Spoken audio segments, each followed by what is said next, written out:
उम्मीद रहे और ज्यादा आई, 400 सीट जीते के दावेदारी रहे। दूसरा तरफ 40 सीट जीते के दावेदारी करे वाला आपन 9 सीट हार गई। उनमें अति पिछड़ा और पिछड़ा से भी जुड़ल लोग रहे, दलित भी में रहा, 3 गो दलित के सीट मिल रहे। तीनों दलित के सीट में एक सीट खाली अगर कह सके अगर तो अपना जीजा जी के दिले तो वो सीट उनकर पारंपरिक सीट रहे। दुहाली से चुनाव जीता था तुरंत जमुई से। अब कहीं ना कहीं लालू प्रसाद और तेजस्वी यादव एक नया प्रयोग के लिए प्रयोग में सफल रहे, कारण कि एक कुशवाहा उनका तरफ से जीत के आई। जो प्रयोग रहे वो प्रयोग के वो एक अलग एंगल से देखते हुए वो जो चिट्ठी जारी हुई रहे वो चिट्ठी के लेकर के और स्पष्ट एकरा से भारतीय जनता पार्टी और एनडीए गठबंधन के नुकसान हुई। तो जब उन्हें के नुकसान हुई, पनोरमा ग्रुप जो सोचता है वो करता है। नमस्कार बा प्रणाम बा रहो लोग के गोल लगातानी और रहो लोग के स्वागत बा खूंटा में। आज हमनी के बाबा से जानल जाए कि भीतरे भीतर गुप्त गठबंधन हो गई बा तैयार। लालू बिछा देले जाल बड़ी बढ़ियार। आखिर कैसन जाल बिछैले लालू, अब जानल जाए बाबा से। का कहेनी बाबा एकरा? देखो वेद, बिहार और बिहार के राजनीति कब केने पलट जाई, कब केने बदल जाई का कहल बड़ा मुश्किल हो जाला। हालांकि 2024 के चुनाव अभी तुरंत बीतल है, ओकरा बाद तो देखल कि कौना तरीका से दोनों गठबंधन एक दूसरा के विरुद्ध बड़ा मजबूत लड़ाई लड़ल है और ओकर परिणाम भी सबके सामने बा। परिणाम यहाँ तक ले बा कि नरेंद्र मोदी के 10 साल के शासन के बाद जब वो तीसरा बार अइले तो पहला और दूसरा बार से थोड़ा कठिन परिस्थिति उनका लगे रहे, कारण कि पूर्ण बहुमत से ना आई रहा। नीतीश कुमार के भूमिका बहुत बरियार में रहे और नीतीश कुमार के अंतिम समय में वापसी करावल गई एनडीए में। ये सारा बात सबके पता बा। लेकिन अब आगे जो स्थिति बा ओकरा में जब कोनो मैच तो खेले जाला, हारा चाहे जीता, तारा अपना टीम के आकलन हो जाला और अपना आपन आकलन भी हो जाला कि तू कितना पानी में बाढ़, तारा और कितना मेहनत करे के पड़ी जीते खातिर। 2024 के चुनाव में ये तो तय हो गई कि केकरा कितना मेहनत करे की जरूरत बा। 40 सीट जीते के दावा करे वाला दोनों गठबंधन केहू 9 पर आकर अटक गई और केहू 30 पर पहुंच गई। यानी 9 पर आवे वाला के भी उम्मीद ना रहे कि 9 सीट तक ही आई, ओकरा उम्मीद रहे और ज्यादा आई, 400 सीट जीते के दावेदारी रहे। दूसरा तरफ 40 सीट जीते के दावेदारी करे वाला आपन 9 सीट हार गई।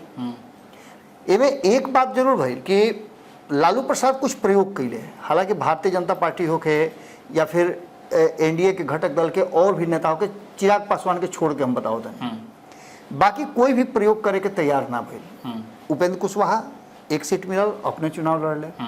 जीतन राम मांझी 1 सीट मिलल, अपने चुनाव लड़ ले। भारतीय जनता पार्टी अपन पुराना लोग पर ही भरोसा कैलस। 1-8 सीट जो नीतीश कुमार के साथ एने ओने भई रहे ओकरा के छोड़ के, एकरा अलावे नीतीश कुमार अपना पुराना लोग भी भरोसा कैले।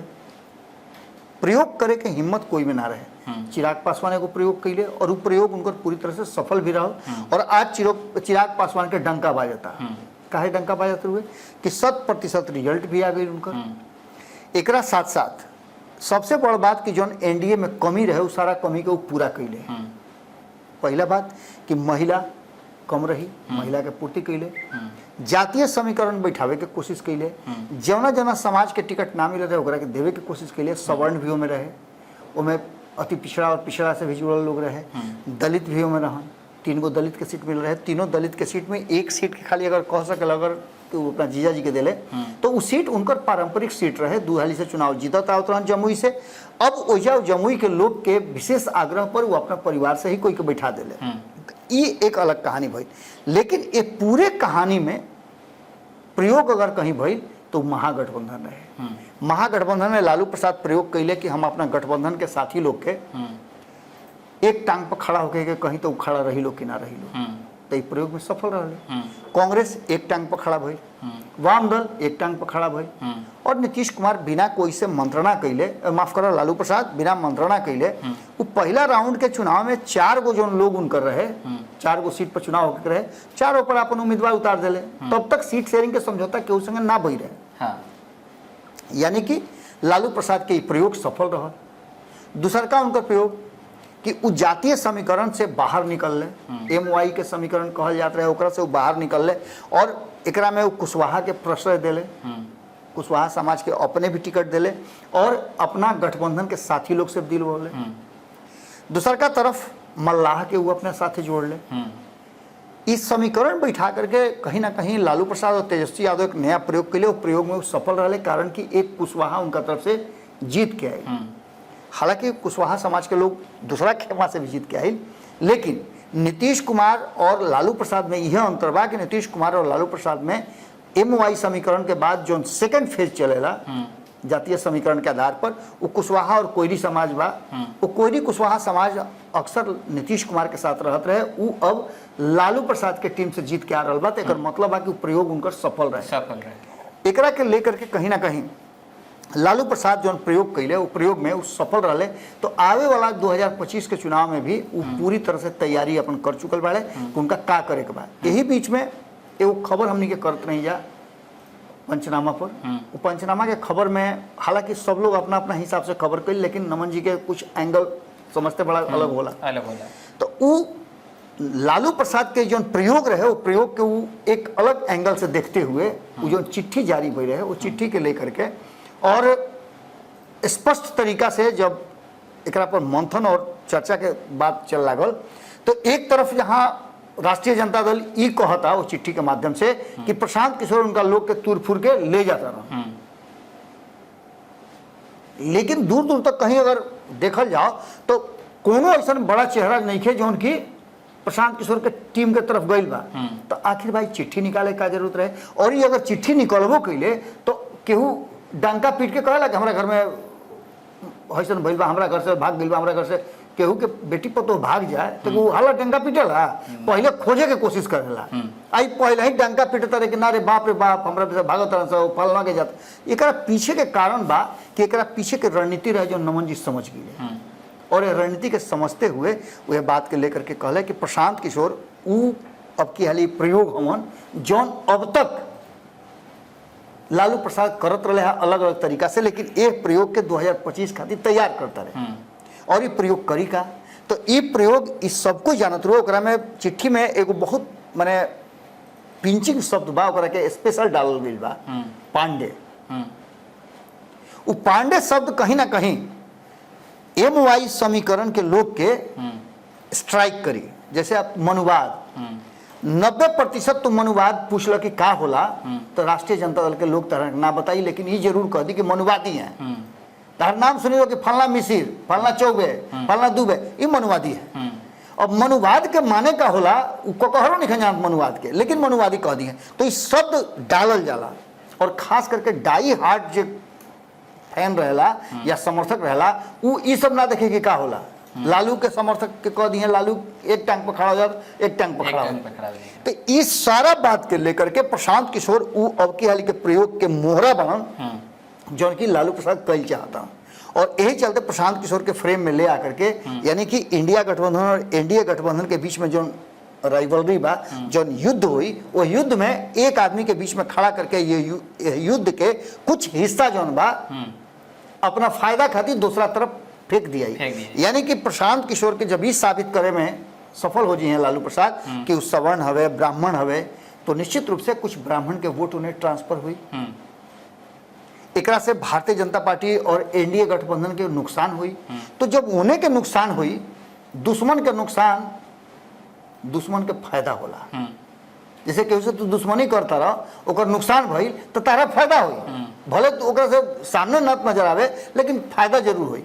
तो एकरा के लेकर के कहीं ना कहीं ये स्ट्रेटजी बनावल गई बा, और ये स्ट्रेटजी में जौन तरीका से लालू प्रसाद जाल बिछोले बाड़े, वो जाल में अब धीरे धीरे करके फंसे वाली बात हो रहा बा। एकरा पहले तो देख लो प्रशांत किशोर भी इतना मुखर ना रहा, काफी मुखर हो गई बाड़े, और प्रशांत किशोर भी घोषणा भी कर दिया कि वो चुनाव लड़ी हैं, और चुनाव ना लड़ी हैं। 243 सीट पर कहता रहे कि हम अपना दम पर चुनाव लड़ब और चुनाव जीतब भी।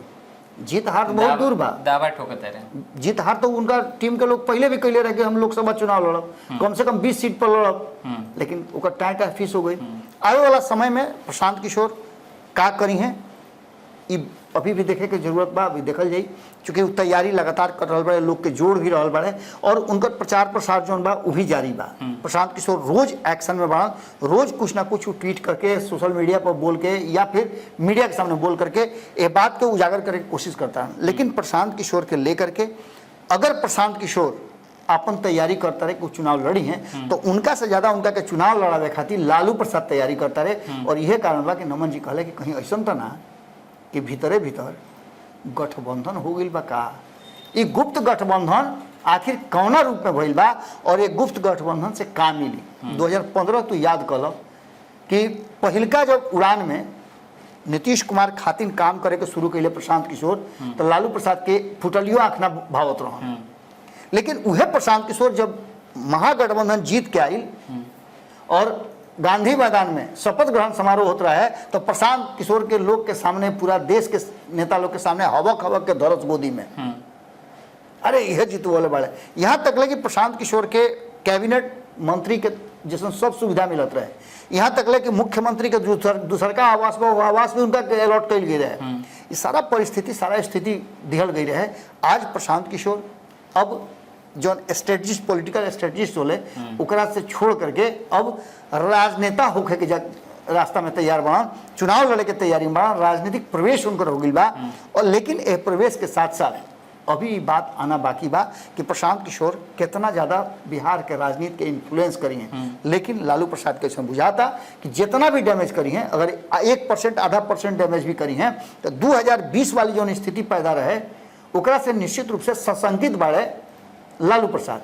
कारण कि 2020 में चिराग पासवान अलग लड़त रहा, उपेंद्र कुशवाहा अलग लड़त रहा, और दोनों आदमी डैमेज इतना कैले रहे भारतीय जनता पार्टी के और एनडीए के, जौना से कि नीतीश कुमार कमजोर भइले और लालू प्रसाद मजबूत भइल। लेकिन ये सबके बावजूद सत्ता तक ना पहुंच पौले, 5-6 सीट के अंतर रह गई रहे। अब क्या हाली वो अंतर के पाटे खातिर जैसे पिछला हाली चिराग पासवान और उपेंद्र कुशवाहा फ्रेम में रहन, वैसे ही वो यूज कल चाहता प्रशांत किशोर के। और एकरा में एक बात निश्चित रूप से लागत रहे कि भीतर ही भीतर कोनो सेटिंग हो गई बका।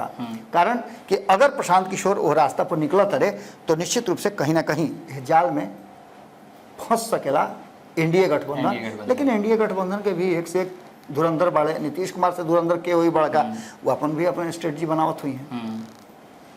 तो जैसे कि वो लोग सुनने की बाबा बता देने कि के प्रकार लालू प्रसाद यादव के जाल बिछावे के सिलसिला जारी बा। एक तरफ देखल जाए तो 2025 के विधानसभा चुनाव में के खातिर तमाम जो गठबंधन बारे से अपन अपन तैयारी में जुट गए बारे। तो और भी इस प्रकार खबर खातिर वो लोग देखत रही भारत लाइव के, और अपन प्रतिक्रिया हमनी के कमेंट बॉक्स में साझा जरूर करें।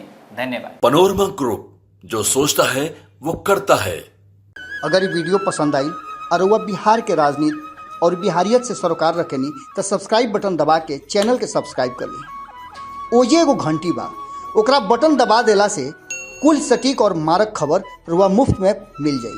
अगर रुआ पत्रकारिता के हमनी के नया प्रयोग में सहयोग कर चाहतानी तो ज्वाइन बटन दबा दी।